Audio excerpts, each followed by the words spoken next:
जति नै मिठा मिठा खानेकुरा अगाडि भए पनि साथीहरू पानीपुरी र चटपट भने पछाडि चाहिँ यो मुख त्यसै खामखाम भइहाल्छ क्या साथीहरू है। आज बिदाको दिन अनि धेरै समय भएको थियो पानीपुरी चटपट खान नपाएको।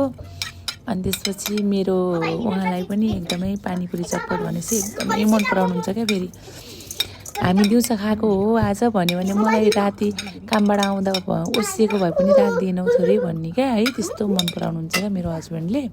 अनि ल हेर्नु, अनि भिडियो खिच्ने मान्छे नभएर साथीहरू पुरा यति आपतले भिडियो खिचेको क्या मैले। भिडियो खिच्न फेरि एकदमै मनपर्ने। त्यस पछाडि अनि पापा पनि थके लाग्यो भनेर सुत्नुभयो। अनि छोरी पनि आफ्नो रुममा गएर सुतिन्। अनि मेरो सानोले चाहिँ बेला बेलामा भिडियो खिच्दिने, कुरा गर्ने, गरेर सपोर्ट गर्ने साथीहरूलाई हेर्नु। म सबै सामान रेडी पारेर पानीपुरी चटपटको सब सामान रेडी पारेँ एक्लै। अनि त्यस पछाडि एकदमै खान मन लागे पछाडि त अनि जति दुःख भए पनि केही जस्तो लाग्दैन कि फेरि मलाई है। अनि त्यस पछाडि अनि आनन्दले अनि भिडियो पनि फेरि बनाइदिने मान्छे पनि नभएर पुरा एप्रोनमा झुन्डाएर घाँटीमा झुन्डाएर भिडियो बनाएको कि मैले फेरि है। अनि टक्क पारेर साथीहरू पानीपुरीको सामानहरू रेडी पारेर चटपटको सामानहरू रेडी पारेर अनि मैले सबै मोल्न रेडी बनाएँ।